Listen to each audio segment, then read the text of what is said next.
Welcome to Basically Sci-Fi, the short story podcast with stories you can basically call sci-fi. I'm Adam. I'm Jared. And I'm Todd. Good morning, everybody. How are you doing today? I'm fine, thank you. And you? Yeah, I think you know how I'm feeling, but, you know. I didn't know that's what we were going to talk about. Yeah. No, I can if you want, but whatever. I hurt my back. Yeah, let's leave it at that. Yeah. Having vigorous sex. Jared, you gotta stop it. No, that was not the cause. It was work related. That means you can sue your employer. What a good day. I mean, it means I get workman's comp instead of having to pay the medical bills myself. So that is very nice. Nice. And I wouldn't sue my boss. He's a nice guy. But Good to hear. Yeah. It's Yeah. It's always good to have a nice boss. It does, however, mean that for this episode I'm rather stoned because it helps with the pain. Well, then I'm expecting some extra stoned comments. It's legal in Maine. Yeah. No, probably. Well, I don't have any back injuries, and I'm ready to hear a story and 'Cause provide you're a regular bitch. commentary. That's a good point. And I'm ready to read a story. But first, Yeah. Yeah. just in case you don't read all of our... Not you don't read the video either. In case you don't listen to our stories, like, you know, one after another, just a little bit of recap from last time. I would like to ask if you guys remember what happened. Oh, the last the- time? Cristo Redentor fucked shit up, He did. and I don't really remember much else. The group 'cause got it's separated. been a long time. The group got Yeah. separated. Yeah, that's right. Yeah. So we got Goofy and Dirk. yeah. Yeah, they flew off to go blow up some bits doing a Star Yeah. Fox. Get They some did a barrel holistic roll right into the detectiving jump going buoy. on. And then Yep. the Cristiano Redentor hit that jump buoy and made it go kaboomy. Yep. And then he's dead. And yeah, so now Goofy's not in my story anymore. Which means you don't have to hear me do that voice anymore. Okay. I found a way to get rid of him. Through noble sacrifice. That's It also means that Adam can no longer complain about me not having a Goofy in my stories. I'll try to kill Goofy soon too. You don't have to kill I'm Goofy. sure you will. You heartless bastard. He could be a hero anyway. So yeah, that's where we left our heroes. The jump buoy is there's always in sets of 2, and one of them is broken, which means there's just one out of the set just drifting in space now. Ooh. And we are in the Yeah. Star Tropics. Yeah. Yep. So here we go. Oh man, is his mom gonna come in and save the day at the end? I hope so. Oh, that'd be Sorry.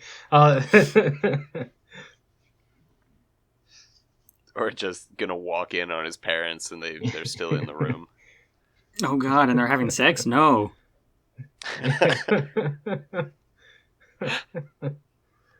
No, they're Ugh. playing Monopoly. Oh yes. All right, here we go. Ah, yes. With their penis and vagina. But that... Well, remember that Buck is a big old Or whatever. Sasquatch, so that'd be a really hairy Yeah. situation to walk in on. Ooh. All right, here we go. Anyway, sorry for derailing it before you could start. Yep. The spaceport was a buzz of activity. Every Tom, Dick, and Larry with a ship, and everybody else too besides, had parked all their ships together in one section of the port, so that the great big bones of the beast, now dead, after having made physical contact with the local jump buoy for the Star Tropics, could be brought in for examination. The body was far too long to fit completely into the port at the Star Tropics, so it had to be examined bit by bit as it was pulled up through the Star Tropics spaceport, an out-of-the-way space station built into dozens of asteroids all tethered together in a circle. It's hard to read. I forgot how to read. Buck, Arlo, Freddy, Kronk, Mac, and Ripper sat in collective dejection in the atrium where Captain Dirk had left them. The hot dog-selling old man sat with his back against the huge space glass window as rays of pink and amber light filtered through the dust and debris wafting in the air. The cart was overturned, mustard, buns, dogs, all on the floor, which meant they were trash now. There's no 3-second rule in space. Ripper was the first to break the silence. Ooh, was that a joke? Yeah, it was pretty good. Yeah, I liked it. It was good. Yeah. Oh, And it's set in a real melancholy scene with the buns on the floor and the light through the glass. Ripper was the first to break the silence. Telling you can't eat them. No, you Yeah. can't eat them. No, that's Real okay. melancholy. You can't eat dogs that are on the floor. He carefully undid his ball gag and unzipped his eye slits in the leather mask that covered his face, revealing his dark brown eyes for the first time in what felt like forever. This denouement is not what the captain would have wanted. The finger-long spikes that protruded from his patchwork leather and metal suit trembled as he pushed himself to his feet. Gentlemen, we can't just sit here forever, he said, holding a hand out to Buck. Buck looked up at the hand, and then to Ripper. Yeah, there's no use crying over spilled hot dog water, he said, taking the hand. Ripper helped him to his feet. That's not quite the expression, but you're close enough, mon ami. The first step after tragedy is the hardest part. Do a French accent? No, I mean, he's just like, I don't know. He's just a fancy pants. He's just a fancy pants gimp. Yeah. Old man, what the hell are Rooskies and why are they trying to break everything? Buck said, walking over to the old hot dog man. Well, some speculate that they were creators of the jump buoys, as the ruins of their galactic civilization seem to stretch out all over the galaxy. As far as we can tell, based on the carvings of their structures, they use giants, like the one we encountered just now, to build megastructures. But there remains no way to translate their glyphs, the old man said. The Rooskies dominated the galaxy long before any of our species had learned to speak or write, and they were gone in the blink of an eye, it seems. What is this accent? I don't know. Are you doing the Maine accent, or is it Irish now? What is that? Well, I think I was trying to do 1920s radio personality with the old man accent on it. Okay. I can hear that. That's not a Maine accent, is it? No. Okay, good. No. But I'm just imagining that with all this exposition, you're doing the Stephen King old fisherman, you know. I got one better for you. Hang on, don't get ahead of me. How can you tell that? Buck asked. Well, you may have seen me on the Space History Channel. I don't think so, Buck said very quickly. The old man spit in his hands and fluffed up his old, wispy old hair into what looked like... No, hang on. The old man spit in his hands and fluffed up his old, wispy hair into what looked like the shape of a bird about to take flight. He took off the shades from his tanned face and put them away, revealing eyes surrounded by a border of pink virgin skin like two islands in a tanned, leathery ocean. He held up his hands in a gesture that looked to convey about this big. He smiled and bobbed his head up and down and said, "It was Rooskies." He held the smile for an uncomfortable amount of time. "Is this doing anything for you?" "Nothing," Buck replied. The old man, now annoyed, tried the gesture again, this time with more head bobbing. Before he could get his line out, Buck interrupted. "I don't watch TV," he said. The old man sighed. "That's probably for the best. The fake news on TV will rot your brain." "No, not out of choice," Buck said. "I mean that my family could never afford a TV. My mom was a galactic truck driver, and my father was never around. Mother said he was just elusive. I kept finding these huge footprints out in the yard, and she swore up and down that they were his. I told her, after I got older, she didn't have to keep faking them, but she would just show me this grainy old video she took of him hiking in the woods when they were young and said, 'Look, he's real.'" Okay. "Buck, what are you on about?" Arlo said, joining them by the window. Freddy and Mac and Kronk followed soon after. "As I was saying," the old man said, "anything you would ever need to know about the Rooskies is in my book." He rummaged through a compartment in his overturned hot dog stand, pulling out a fat book with a cheap, glossy-looking cover. The cover read, Ancient Overlords, with a question mark. Why the question mark? Mac asked. Well, we know precious little about the Rooskies. They're like vapor hanging in the back of all of our histories. Every civilization has some depiction of gods or heroes that vaguely resemble the Rooskies in some way, but with no conclusive proof. All we can do is ask questions. I've lost his accent. Hang on, what does it sound like? I don't know. That's it. Like... That's it, I think that's it. Even their home system remains unknown. Still, everything I know is in here. Why are they called Rooskies anyway? Mac asked. It's a derivative of the ancient Galatian word for the act of building, Buck said, flexing his college degree. So we could just call them the Builders then, Mac said. Rooski has a better ring to it, in my opinion, the old man said.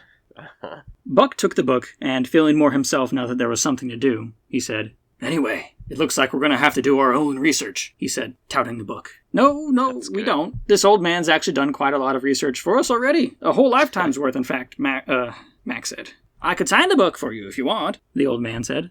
But there was no time for that.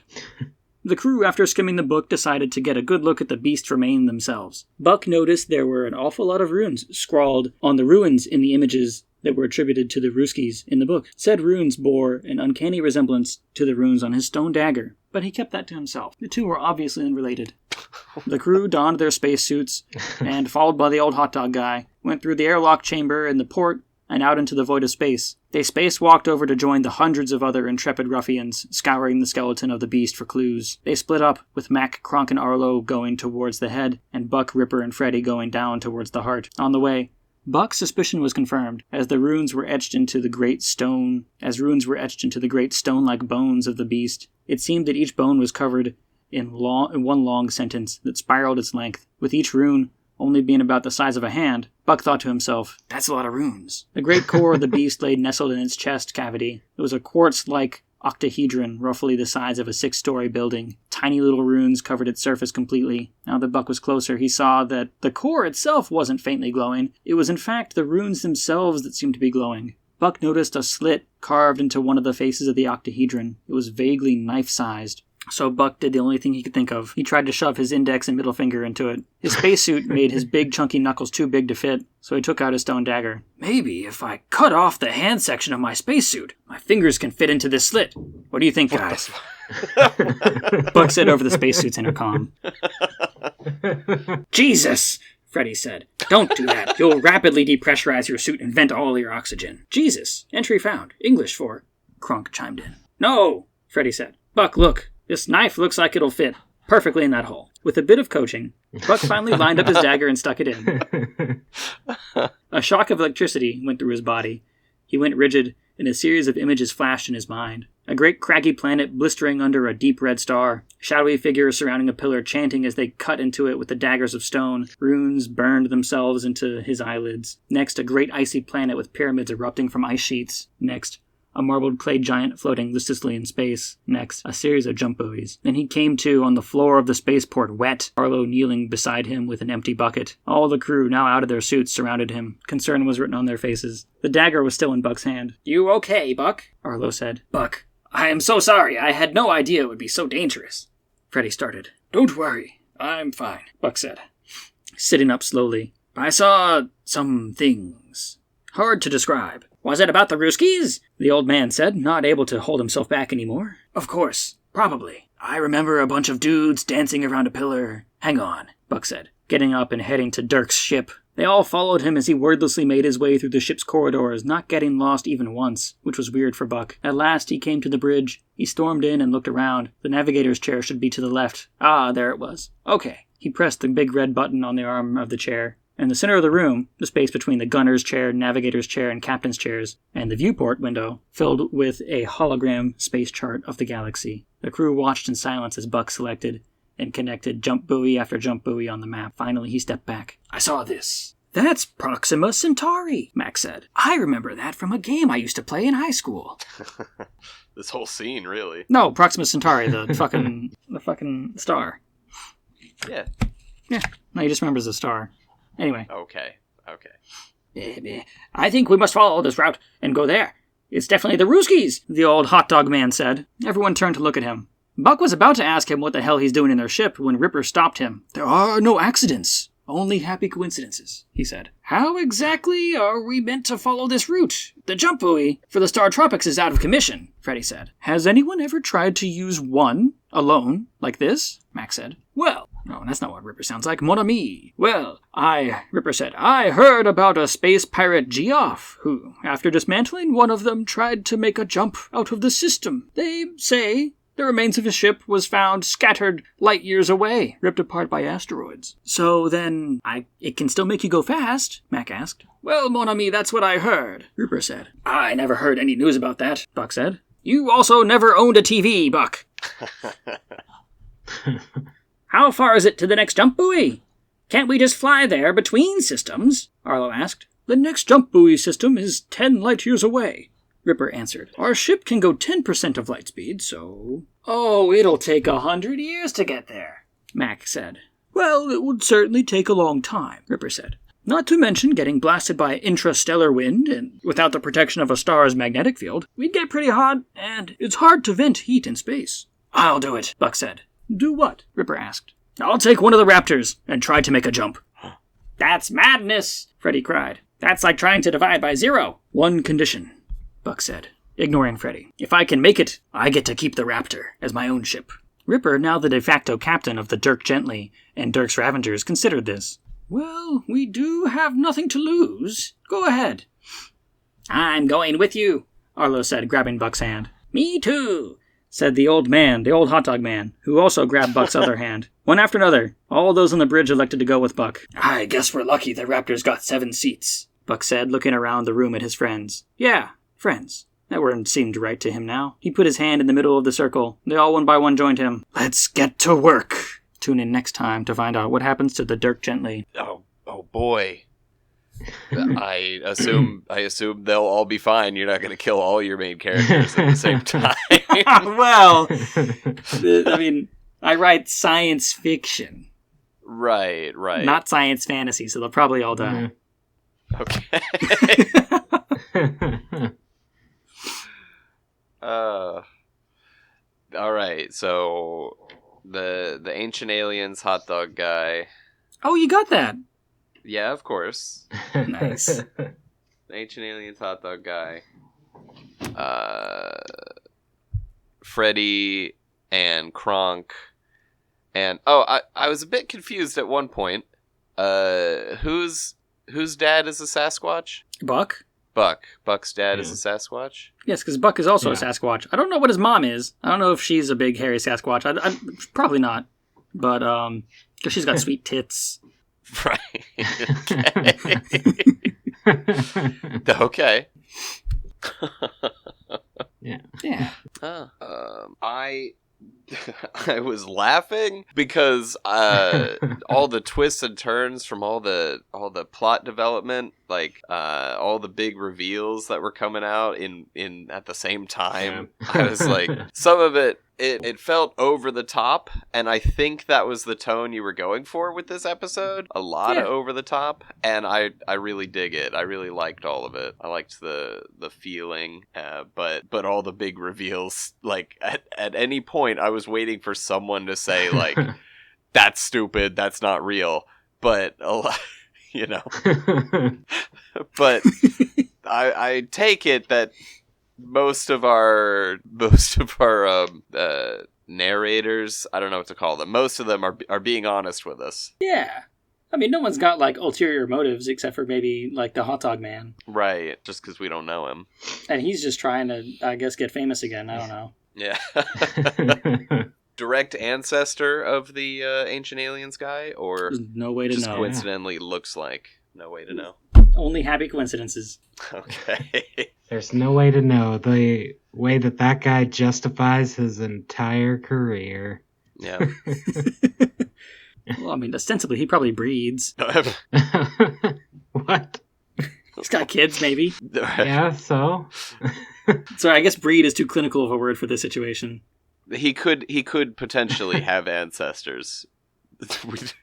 Oh. We have no way to know, and no way, or he could potentially have Oh yeah, he would be an Have ancestor. ancestors? Because this happens. He would be an in- ancestor. Yeah, he would be an ancestor of the space Descendants. ancient aliens, man. Descendants, that's the word. So he could have descendants. Yeah. Yeah. We'll have to find out. Yeah, you'll have to find out next time. Yeah. I hope that there were some funny jokes. Of course, I was rolling. Yeah. I just...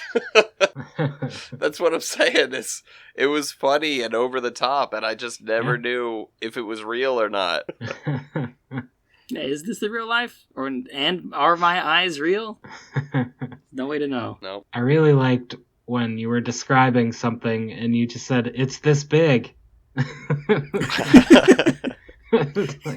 It's a great descriptor for an audio format.